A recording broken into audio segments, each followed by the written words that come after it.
বাংলাদেশের ভাষা শহীদদের স্মরণে উদযাপিত হল সম্মিলিত মহান ২১ উদযাপন ২০২৫। এতে ভাষা শহীদদের প্রতি শ্রদ্ধা জানিয়ে নতুন প্রজন্মের কাছে বাংলার গৌরবময় ইতিহাস ধরে রাখার কথা বলেন সমবেতরা। সাংস্কৃতিক অনুষ্ঠান, শিশুদের মেধা বিকাশে বিভিন্ন প্রতিযোগিতা, একে অপরের সাথে সৌহার্দ্য বিনিময় ছাড়াও ২১-এর প্রথম প্রহরে শহীদ মিনারের প্রতিকৃতিতে ফুলেল শ্রদ্ধা জানান বাংলাদেশি আমেরিকানরা। এর পৃষ্ঠপোষকতায় ছিল ঢাকা বিশ্ববিদ্যালয় অ্যালামনাই অ্যাসোসিয়েশন।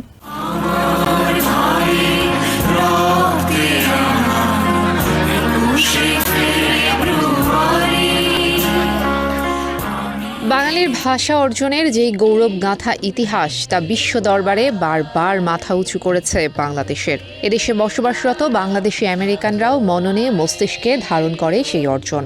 তাই তো ২১-এর প্রথম প্রহরে ভাষা শহীদদের ফুলের শ্রদ্ধায় স্মরণ করেন বাংলাদেশি আমেরিকানরা। যারা এই শহীদ হয়েছেন, জীবন দিয়েছেন, ওনাদের প্রতি আমরা শ্রদ্ধা জানাই।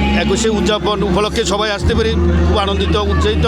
বৃহস্পতিবার উডসাইডের একটি পার্টি হলে এই আয়োজন অনুষ্ঠিত হয়। এর উদ্বোধন করেন নিউ ইয়র্কের কনসাল জেনারেল নাজমুল হুদা। যতদিন রবে বাংলা ভাষা, যতদিন রবে বাঙালি সংস্কৃতি, যতদিন রবে বাঙালি জনপদ, ততদিন আমাদের এই মহান ভাষা শহীদদের অবদান ভুলে যাওয়ার কোনো অবকাশ নেই, কোনো সুযোগ নেই। যতদিন থাকবে বাংলা ভাষা, ততদিন তাদের এই অমর কীর্তি আমাদের মনে গ্রথিত থাকবে। দেশের গান আর নাচের পরিবেশনার পাশাপাশি ছিল শিশু কিশোরদের চিত্রাঙ্কন, স্বরবর্ণ ও আবৃত্তি প্রতিযোগিতার পুরস্কার বিতরণ।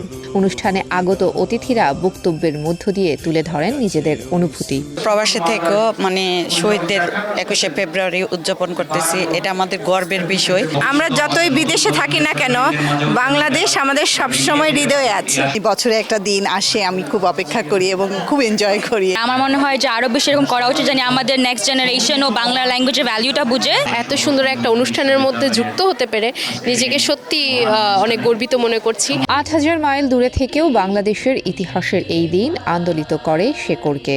তাই নতুন প্রজন্মের মাঝে সেই বার্তা ছড়িয়ে দিতে এই ধরনের আয়োজন করতে পেরে খুশি আয়োজকরা।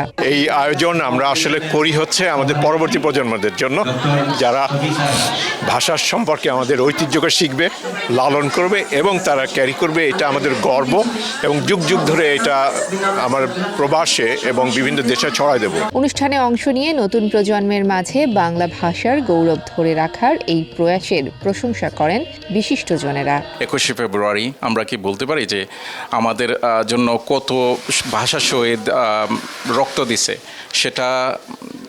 সেটাই প্রমাণ করে যে আমরা সারাক্ষণ বলি আমার ভাইয়ের রক্তে রাঙানো আমি কি বলতে পারি। ঢাকা বিশ্ববিদ্যালয় অ্যালামনাই অ্যাসোসিয়েশনের উদ্যোগে অনুষ্ঠিত এই আয়োজনের সাথে ছিল কয়েকটি সাংস্কৃতিক ও সামাজিক সংগঠন।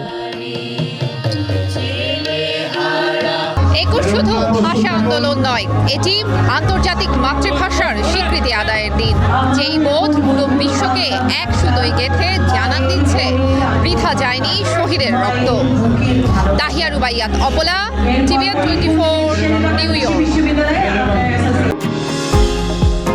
নিউ ইয়র্ক থেকে সম্প্রচারিত TVN 24 টেলিভিশন বিশ্বজুড়ে বাঙালির কণ্ঠস্বর।